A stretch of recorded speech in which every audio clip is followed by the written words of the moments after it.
Salam damai sejahtera dalam kasih setia Tuhan Yesus Kristus. Selamat tahun baru 2025. Mari sama-sama kita nikmati tahun yang penuh kemenangan ini. Baik, saya akan melanjutkan renungan yang berjudul memaksimalkan. Pada bagian pertama kita sudah belajar dari Mazmur 90 ayat 1 sampai 17 yang mencatat doa Musa. Dan ada satu poin dalam doanya yang sangat terkenal di ayat 12 ketika Musa berseru kepada Tuhan, ajarlah kami menghitung hari-hari kami sedemikian. Karena memang di dalam setiap waktu hidup yang Tuhan beri, Dia juga menganugerahkan peluang, potensi, kesempatan yang harus kita maksimalkan sedemikian. Dan kalau kita mampu memaksimalkannya, tentu kita akan menikmati kemenangan demi kemenangan. Bukan cuma itu, Musa melanjutkan, hingga kami beroleh hati yang bijaksana. Jadi ternyata bagi yang mau berjuang memaksimalkan setiap kesempatan, akan terproses lalu beroleh hati yang bijaksana. Di satu sisi ada kemenangan, di sisi yang lain ada hati yang bijaksana. Sungguh keadaan hidup seperti ini sangat menyenangkan, sangat ideal, dan harusnya menjadi cita-cita untuk kita nikmati dan alami.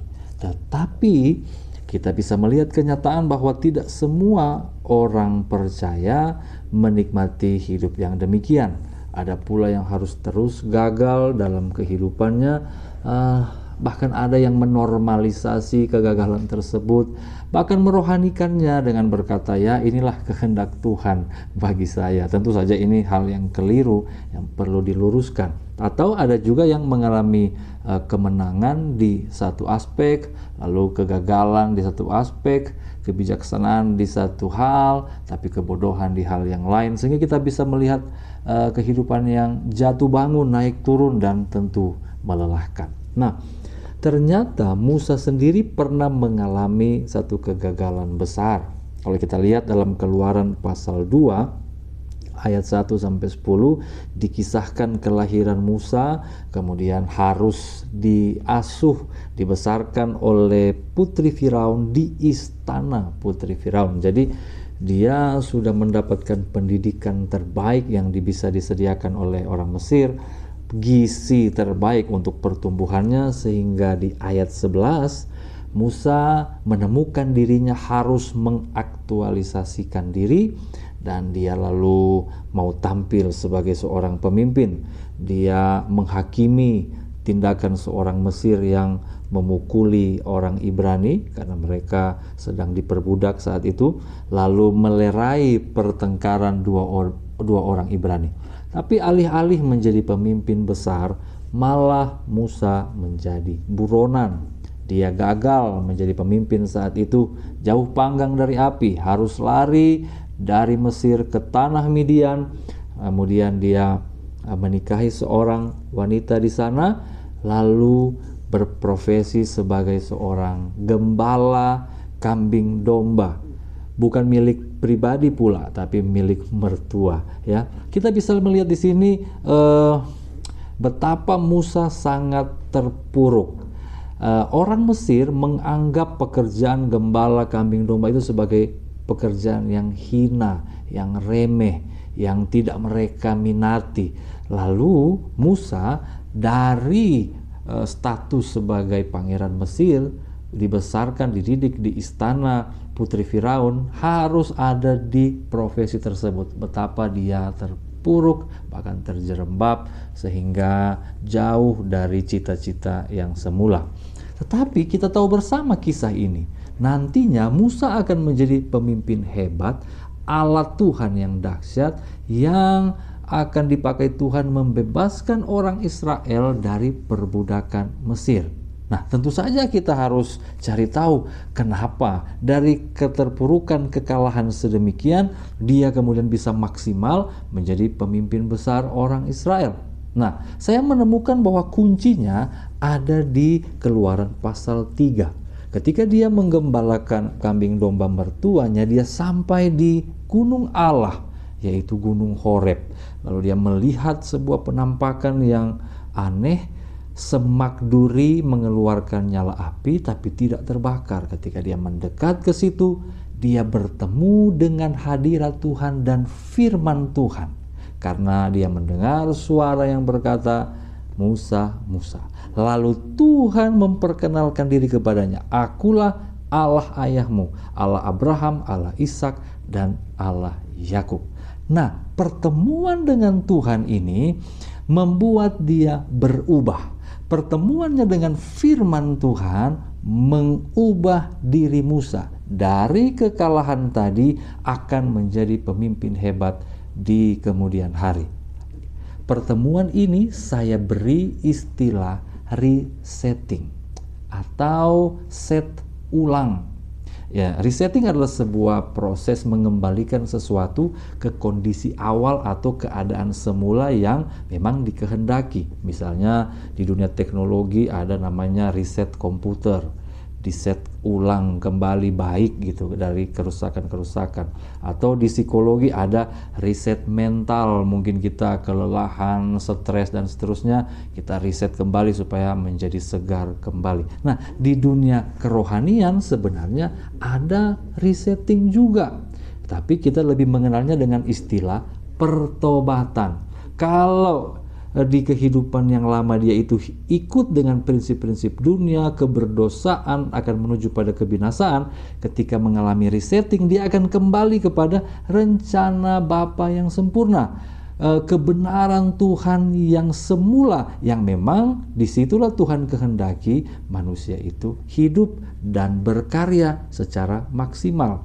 Nah, bagi Musa, dia harus mengalami pengalaman supranatural ini. Bagi saya dan saudara, kita tidak perlu pergi mencari semak duri yang menyala, tetapi cukup kembali kepada fasilitas yang memang Tuhan siapkan untuk kita mengalami resetting. Apa itu? Firman Tuhan. Yang sama yang datang kepada Musa, yang sama yang datang kepada kita. Tapi kita dalam bentuk Alkitab. Pengajaran-pengajaran firman yang murni, yang sesuai dengan kehendak Allah. Nah, kalau kita terpapar dengan itu, pasti kita akan mengalami riset ulang kembali kepada maksud Tuhan yang semula. Kenapa ini penting bagi saya dan saudara? Karena sejak kita mulai memahami dunia ini, kita terus dicekoki oleh prinsip-prinsip dunia.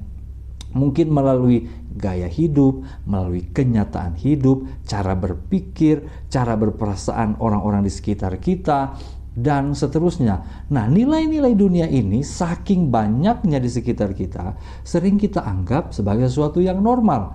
Oh ya, memang kalau berdosa sedikit-sedikit itu tidak apa-apa misalnya. Lalu misalnya, ya sudahlah, memang penderitaan saya ini mungkin bahkan dari Tuhan. Itu bahkan dirohanikan loh. Oh, memang kegagalan ini ya memang bagian dari kehidupan dan seterusnya. Loh, itu adalah cara berpikir dunia.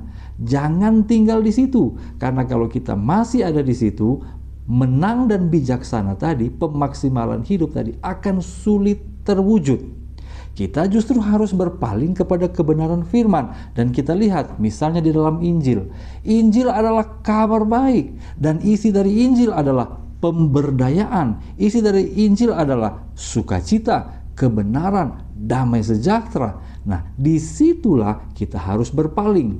Nah, mungkin kita berpikir, tapi Pak, ada begitu banyak versi ajaran Kristen saat ini yang mengatasnamakan kebenaran Alkitab. Oke, tapi Yesus sudah memberikan kita satu parameter, satu ukuran, bahwa dari buahnya lah kamu mengenal pohonnya. Nah, kalau kita mau membedakan pengajaran itu benar atau salah, sesuai dengan isi hati Tuhan atau tidak, lihat buahnya, lihat ujungnya, lihat apa yang akan dihasilkan dari pengajaran tersebut. Bagi saya, kalau pengajaran itu adalah untuk pemberdayaan, untuk menemani kita supaya kuat dalam proses, untuk memberikan kita motivasi yang teguh supaya tetap semangat melayani, untuk membawa kita kepada keselamatan. Dan saya ulang lagi tadi, sukacita, damai sejahtera, kebenaran, ambil itu. Sebaliknya, jika pengajaran itu meskipun dia mengatasnamakan Alkitab, tetapi meletakkan kuk yang tidak perlu kepada umat, memberi beban-beban yang aneh seperti pengajaran para ahli Taurat yang menuntut sesuatu yang sebenarnya tidak perlu, maka tidak usah kita ikuti. Bukankah kita mau mengikuti Injil, dan Injil itu adalah kemenangan Allah karena Injil adalah kekuatan Allah? Maka kalau kita hidup di dalam Injil, langkah kehidupan kita adalah dari kemenangan kepada kemenangan. Bapak Ibu Saudara, mari kita sediakan diri untuk mengalami resetting dari kebenaran firman. Kita turuti kebenaran firman yang memberdayakan, yang menguatkan. Kita perhatikan buah yang bisa dihasilkan, buah kebahagiaan, buah sukacita yang bisa dihasilkan dari pemberitaan firman tersebut. Dan yakinlah, ketika kita sudah di-reset oleh kebenaran firman Tuhan yang murni, kita akan lebih maksimal.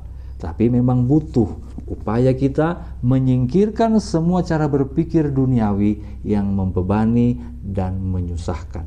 Mari kita tunduk kepala, kita berdoa. Bapa di surga, kami merindukan kehidupan yang maksimal, merindukan kehidupan yang menang dan bijaksana. Tapi kami juga perlu menyingkirkan beban-beban yang tidak perlu, lalu berfokus kepada kebenaran Allah yang memberdayakan kami.